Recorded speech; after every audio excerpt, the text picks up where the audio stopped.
In the original game, the sixth world was Pluto.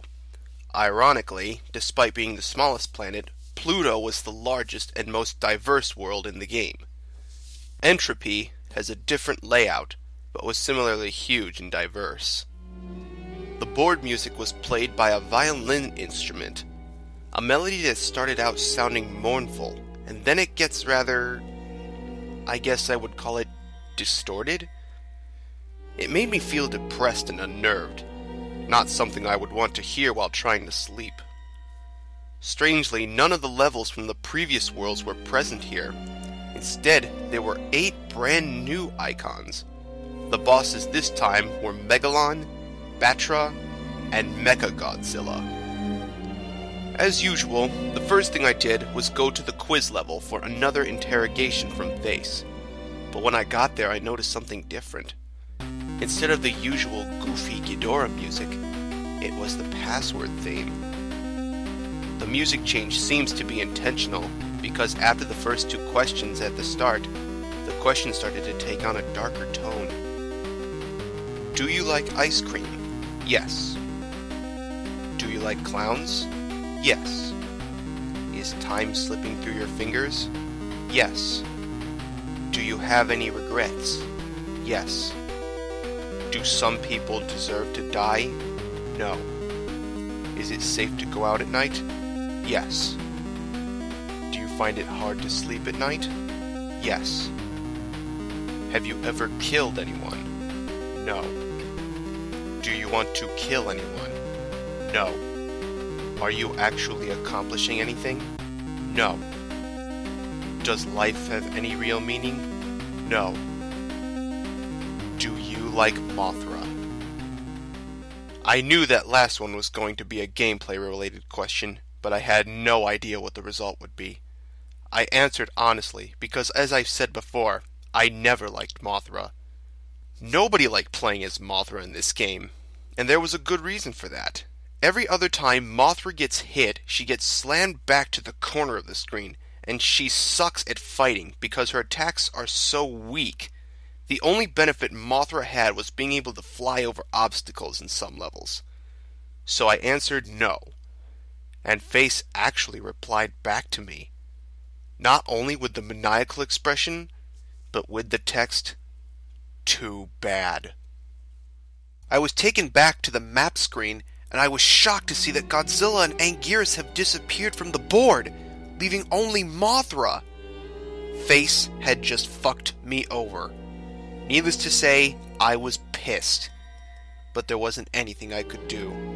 And I'm willing to bet that even if I had said yes, I would have been stuck with Mothra anyway. Face giveth, and face taketh away. I took a deep breath and got ready to explore.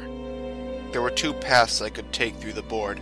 I decided to take the lower one. This turned out to be a good choice for reasons I'll get to momentarily. The first world ahead of me was a forest, so I started there. Almost immediately, I got an eerie feeling there was something about this level that just seemed off to me, even more than the previous ones. Perhaps it was the pitch-black background. I've always been afraid of being in a forest at night. Something about all those trees make me feel surrounded and vulnerable. And the fact that I was stuck as Mothra didn't help either. Playing the game's previous worlds as Godzilla gave me a feeling of bravery. Being in control of the king of the monsters, I'd be able to handle just about anything in my way. But it's not like that with Mothra. No feeling of strength or security. Now I'm just a weak, easily overwhelmed bug traversing into the unknown. Back to the level, the music had new instruments, sounding like woodwinds, followed by a slow rhythmic drums and chiming bells. It gave me this feeling that I was intruding into some dangerous place I really should not be. After a while, I encountered the first enemies of the stage. Or at least, I assumed they were enemies. They were strange, long-legged deer-like creatures. Instead of attacking, they were just idly walking around. I went to approach them, and they ran away. I thought about shooting one with an eye beam to see what would happen, but it seemed wrong. These creatures were harmless, so I passed over them and continued through the level. About halfway through, I encountered a group of deer-like animals, and also two new creatures, a sloth-like creature with a beak climbing on a tree, and hairy raptor-esque creatures that were preying on the deer. It was very surreal watching these creatures interact. I didn't feel like I was playing a video game, but rather that I was traveling through a forest in some other dimension.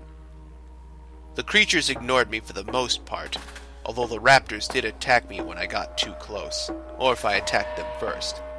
I know I shot one of them to help one of the deer creatures escape.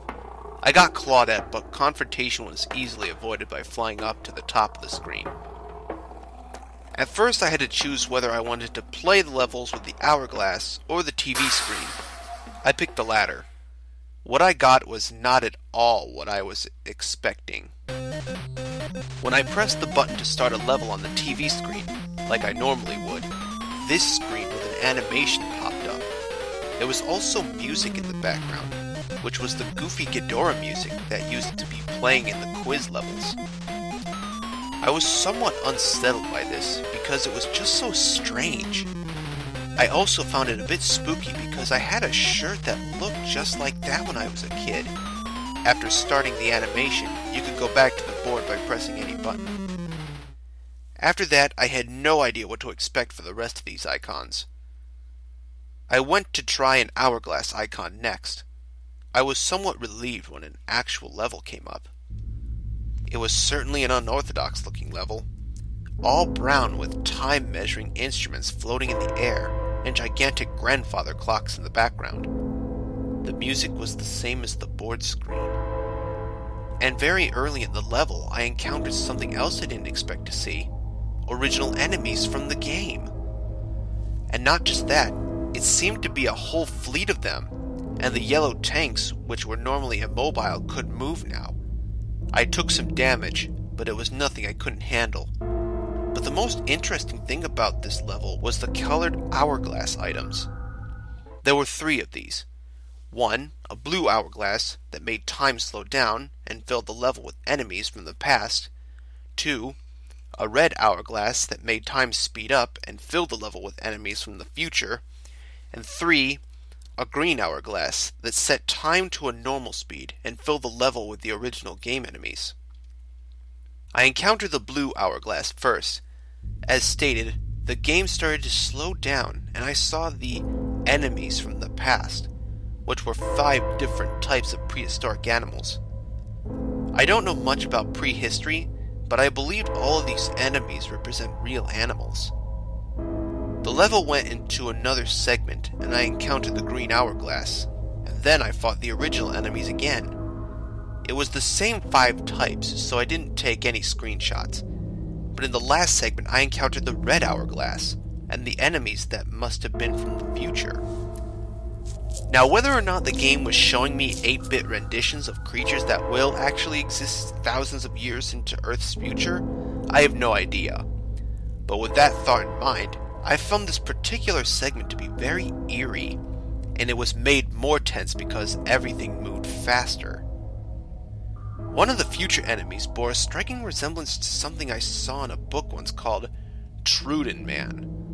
Another looked like some kind of organic spaceship. There was only one of the 5th type of future creature, and when it appeared, all the others ran for their lives, leaving me alone to battle it.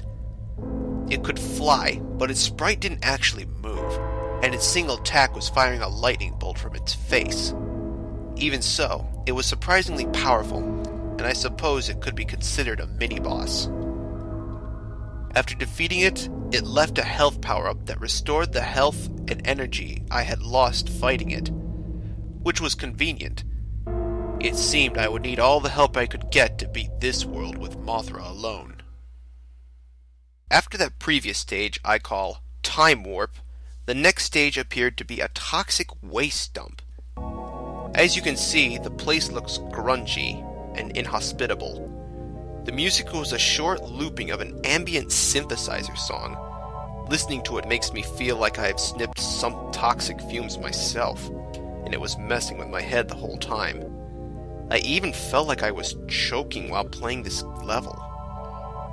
The enemies all seem to be mutated to some degree, In the above screenshot, you can see green mummies with bird skulls that jump out of the waste to spit projectiles. There's also a brownish cow skeleton monster with spider legs. Halfway through the level, I even saw one of the deer from the forest. It was alone, and when I saw it, it was drinking toxic waste out of a barrel with an anteater-like tongue. I was moving over to try and make it stop, but then this flock of skullbirds came out of nowhere and started attacking. The deer was scared by this and ended up running off the ground into the toxic waste. I felt bad for it. One of the birds bit me, but I regained health quickly from killing all of them. They were rather weak. I pressed onward. Of all the levels in Entropy, this was probably the most, quote, normal, in that there was little deviance from the move forward, smash things formula in the original game. I encountered more creatures through the level, like tentacle blobs and some kind of deformed thing with human teeth. I didn't feel like provoking them into a fight, so I kept on flying near the top of the screen. I still had to deal with occasional flock of birds now and then. At the end of the level was a large bluish-green lake, and then I encountered another mini-boss. Some kind of a monster with a long neck and a whale skull. It attacks with a mouth projectile and by charging into you. It also could go underneath the water and rapidly emerge from a different place. It was harder to beat than the monster from the time warp, and it had a lot of health because it must have taken me 3 minutes to defeat it. It let out a really loud noise when it died, and then sank back into the ocean as I left the screen. Back on the board, I went to the nearest level icon I haven't seen yet, which was a white tree. As I guessed, the level was a winter-themed recolor of the forest stage. But unlike the regular forest, I didn't feel unnerved starting this one. I think the music had a lot to do with it. It was a gentle, calm song. It almost sounded romantic. It was quite stress-relieving, and the forest itself looked much less ominous, covered in snow. I traveled through the first segment enjoying the atmosphere for 4 minutes, when suddenly I realized something. I haven't seen a single creature since I started the level. Where are all the animals? Soon after, I left the screen, and the next segment started. In the second segment, I was still in the winter forest, but now the music was gone. I was starting to feel suspicious, but then I reminded myself that there were other empty levels in the game, and this was like another one of those. But then I heard something familiar. It was the 12-second looping music from Unforgiving Cold starting up. I could feel my heart sink as I came across this horrible sight. It was a whole group of dead deer creatures, covered in snow. Judging from the blackish-blue tone of their skins, they must have all frozen to death. On closer inspection, some were missing body parts. Now I was frightened, but I still had to keep going. Before exiting the level, I was really hoping to see something resembling the previous forest animals in a living state. And sure enough, I did. It was a creature much like the beaked sloth, except this thing had white fur, and was more like a beaked gorilla. It was walking very slowly when I saw it, but I was happy to at least see something alive. However, it didn't stay that way for long. A pack of raptors, who must have sensed that something else was still alive, came rushing in from the right side of the screen. The beaked gorilla didn't stand a chance, as one of the raptors immediately lunged at it and ripped open its back legs. These winter raptors acted far differently from their temperate relatives. While the other raptors only attacked while hunting prey or when provoked, the winter raptors seemed to have all gone insane. They attacked everything in sight. One was running back and forth, clawing at nothing.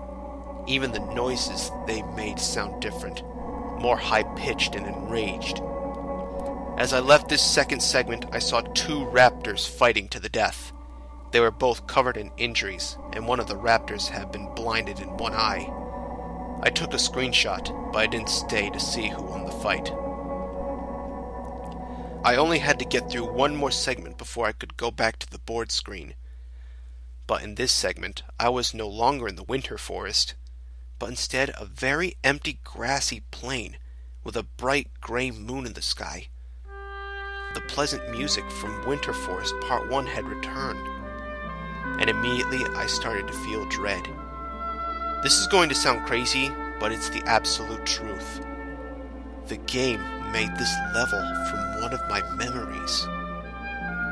After a long stretch of nothing, I reached a lake, and then the moon moved down from the sky and began to hatch like an egg.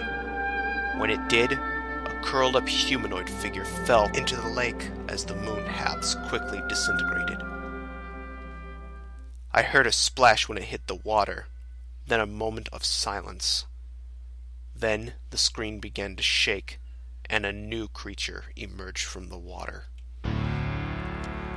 And thus I was introduced to a monster I call the Moon Beast. This was the only screenshot I took as I was focusing all my concentration on winning the fight, and it was the most difficult fight yet. Stronger than any of the previous bosses, this creature could have been hard to take down even with Godzilla, and with Mothra, it seemed nearly impossible. I suppose I would consider myself fortunate that the beast lacked any attacks like Gigan's Saw, because if it had, I would never have won this. I barely had 3 bars of health when I finally killed this abomination. But what happened afterward is hardly what I could call a reward. I've been trying to keep my promise and suppress this memory for years, but it seems as if I have to get it off my chest. This was a very painful memory for me, but the game already knows about it, and I think you should too. I'll just tell you the important parts, because I don't like bringing this experience back into my head unless I have to. Back when I was in middle school, I had a girlfriend named Melissa. She suffered from some kind of mental disorder that caused her to go into episodes. When she was in an episode, she would stand or sit perfectly straight and still, and her face would instantly lose any expressions she had before. She would speak very clearly without any hint of emotion. When it was over, she would start trembling, and sometimes bury her face in her hands, and remain silent for several minutes. I can't really convey the feeling it gave me in words, and I won't try. You had to see this in person to understand. But despite this, she was a very kind person, and I cared about her dearly. We liked to hang out in a field at night and look at the stars. But one night she didn't say anything to me at all. She just stared directly at the moon, trembling. I tried to talk to her, but she suddenly sprung up and ran right into traffic. I tried to stop her, but I was too late. She got hit by a truck and was killed that night. I looked her right in the eyes when the wheels went over her neck. That sight has always haunted me. I know that the game knows about this, because after I defeated the Moon Beast, this happened.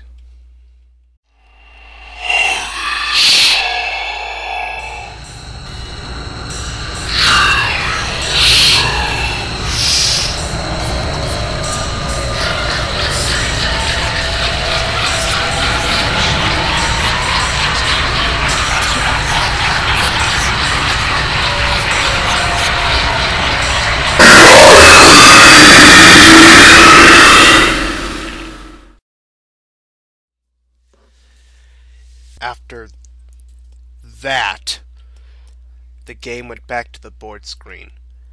It was all I could do not to burst out screaming, and my hands were shaking so bad I could barely hold the controller. I knew the game was going to test me if I kept playing, but I had no idea it would go so far, or that it was even capable of doing what it just did. I could feel my brain going haywire as I asked myself, did the game just read my mind? That didn't seem possible, but what other explanation was there? It was then that I could no longer deny what now seemed obvious. The game is alive, and not only that, it also can establish some kind of mental connection with the player. and yet I couldn't convince myself to stop playing. I don't know if it was the game messing with my mind or just my stubborn curiosity. But even with the previous revelation, I really wanted to see this through to the end. Even more than I did before I beat dementia. Terrifying as it might be, even dangerous, I knew that if I quit playing, I would never be able to stop thinking about it. If I tried to restart the game, it might go back to being normal again. How many people ever get to witness something like this firsthand, let alone be able to take screenshots of the whole thing? Fucked up as it was, this was the experience of a lifetime. But even so, I couldn't take any chances with my health. I had the TV remote right next to me, ready to turn the TV off in case I felt I was in actual danger. And if that didn't work, I would pull the plug out of the wall, or just run out of the room. Sure enough, that would be enough. Whatever powers the game has, it seemed to be confined to what it can show on the TV, and whatever its mental connection could do. The latter was what worried me. I still didn't know what I was dealing with, so I wasn't about to underestimate it. I took a break for a few minutes to calm my nerves, and then it was back to the game. And speaking of TVs, there was a TV screen icon right below the white forest I had just left.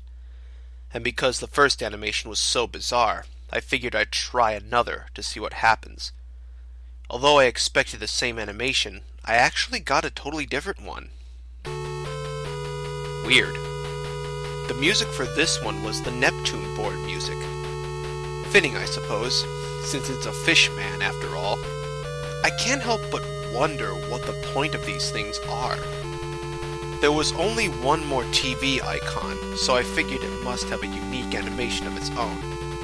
I was going to make sure to see what it was before I left Entropy.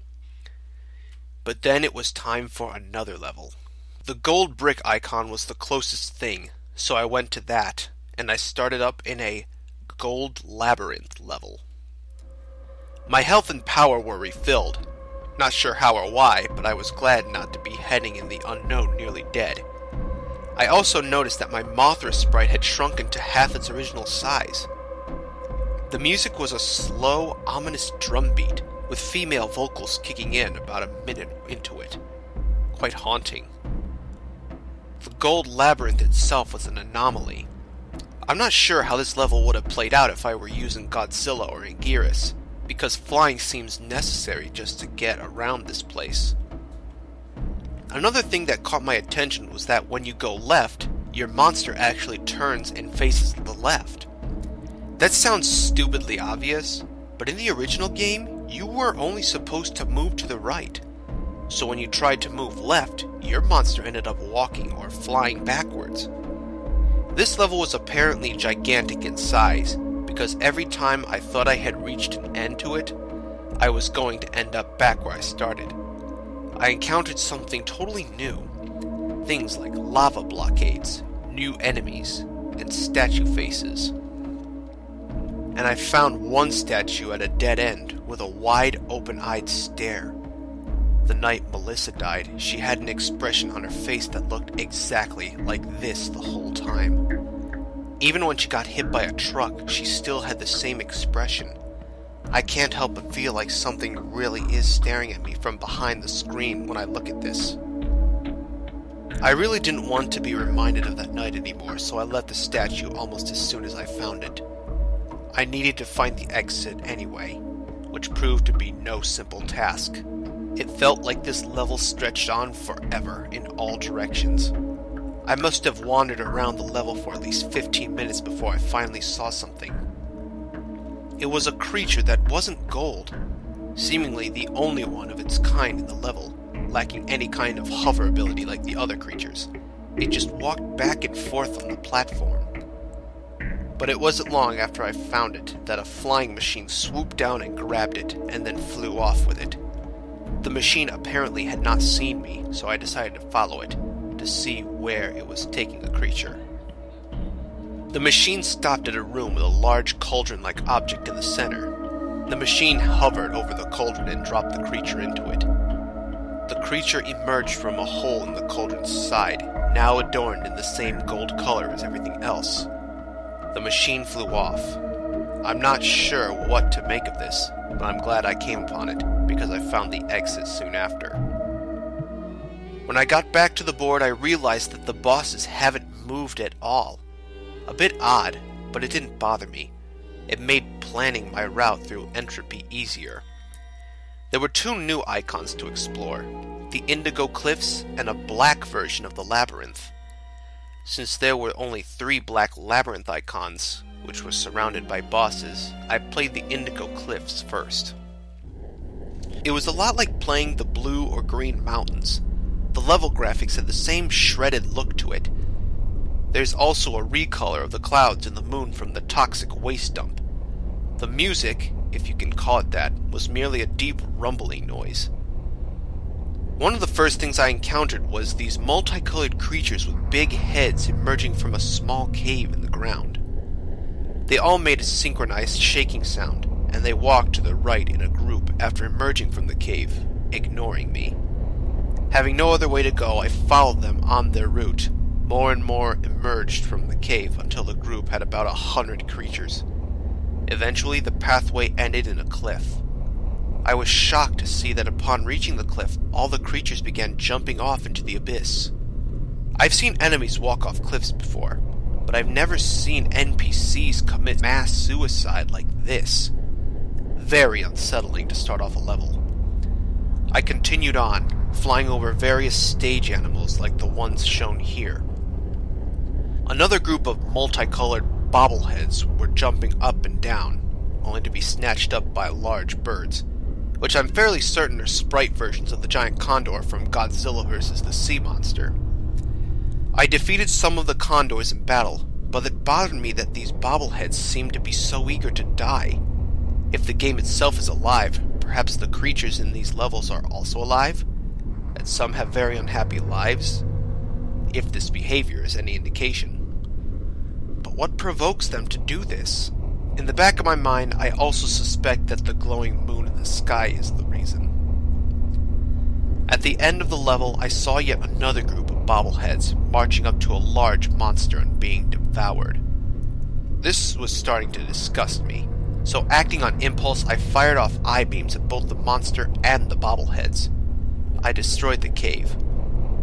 The monster became angry and ran through the remaining bobbleheads to fight me. Although it lacked any ranged attacks, it was relentless, but it was no match for me. I was in the home stretch now. Up to the bosses, my plan was going through Batra first, then Megalon. After that, I would watch the last TV screen, play the Black Labyrinth before fighting Mechagodzilla, and lastly, go through the chase with the Hell Beast. I was curious to see if it would be in a new form again. But first things first, it was time to beat up Batra. As expected, he started off in his larva form. The music was Varen's battle theme. Whenever the game puts in a new Godzilla kaiju with more than one form, that other form always shows up. For a game that's otherwise inexplicable, it's rather startling with its consistency and accuracy with the new kaiju bosses. The fight started off simple. Larva Batra fought in a similar fashion as Magma did, charging back and forth and occasionally firing off lightning from its horn. During the battle, I noticed that Mothra's combat capabilities have been altered in my favor. The I-beams did twice as much damage as they did originally. Now they were as strong as Godzilla's punches. The poison powder was simply improved. It also did this nice thing where it would actually hit an enemy when you use it. In the original game, even though Mothra could fly, she was unable to fly over an opponent. You would get knocked back the same way as if you just ran straight into them, which was extremely annoying. But not anymore. I could change direction and fly around, which was a big help, because fighting Imago Batra was much like fighting a clone Mothra, although Batra is distinctly faster and stronger. No longer impeded by its slow-moving larva form, Imago Batra was a fearsome opponent. Although it lacked the horn lightning, it now had a new, more powerful I-beam. Batra could change direction just like I could, so this battle involved a lot of flapping and flying around. It was pretty damn fun, to be honest. So after defeating Batra, I was excited to see what Megalon would be like. But first I went through an Indigo Cliffs level and shot through a lot of creatures for health power-ups. So about Megalon, his music was Gigan's theme. Makes sense since Gigan was his battle partner in Megalon's one, and so far only, film appearance. He was a lot like Mogira, but faster and with more weapons. He'd start off charging off with his drills. I like to fly back and forth around him, which seems to really annoy him. After a few seconds, he'd step back, turn around, and start spitting out grenades. Those were a pain, because they bounce when they hit the ground. Lastly, it started spamming his lightning beam. It only went straight forward, so it was easy to duck under, and then shoot him with I-beams. Overall, I describe him as strong and persistent, but dumb. I was now nearing the end of Entropy. I had just taken down Megalon, and I started up the last TV screen to see what I'd get this time. The result was unpleasant. The music of this gruesome scene was the password theme. I couldn't figure out why this animation was so sinister and violent in comparison to the other two. The whole game seemed to be growing more benevolent. As I went on to finish Entropy, I began to feel drained. It's hard to describe, like I had suddenly became tired when I wasn't before. Most likely it was just the tension from all that has been happening with the game getting to me, but who knows. The last level type on Entropy is what I call the Shadow Labyrinth. The scenery was recolored from gold to black. The music was an evil ambience, similar to the unforgiving Cold Loop, but distinctly different. The music was my first sign that this level was going to be distressing. I traveled through the maze for about a minute, and I noticed that there weren't any creatures hovering around. It was an odd transition from the Gold Labyrinth, which was overrun with creatures, to this level that had nothing at all. But then this might be a good thing. Maybe there wouldn't be any obstacles, and I could get through the level with ease. Then the screen went dark. And immediately I snapped out of my daze for a few seconds earlier. Everything had been darkened so that the only thing I could see was the Mothra sprite. I couldn't tell where I was going, and I ended up frantically running into walls. I heard a noise, the sound of a crowd running through a hallway. And along with the running came the roars, loud, roaring sounds, which I could describe as something like a rabid dog the size of an elephant, screaming with fury, and I could tell that whatever was making this noise, there were lots of them. I knew there was something there, but it wasn't until I did some screen cap editing that I got to see what my pursuers looked like. But at the time, I couldn't see where they were, or where I was going. I was literally running blind, and this mob of beasts eventually caught up with me. All I could think was, "No!" as I saw my life bar rapidly declining. The monsters had taken me down to half of my total health when I was saved. The light came back on, and the attackers had disappeared. And so, the challenge of this level was revealed. Find the exit before the lights go out, and a pack of monsters maul you to death. I was in panic mode now, moving as fast as I could, while trying every path I could find for a way out. As I played through the level, the lights went out a total of 3 times. The second time, I would have been dead meat had it not been for one of the wide-eyed statues. As I stayed close to it, the monsters seemed to all avoid me until the light came back. The statue warded them away somehow. I was safe as long as I stayed near the statue, but at the same time I had to leave to find the exit.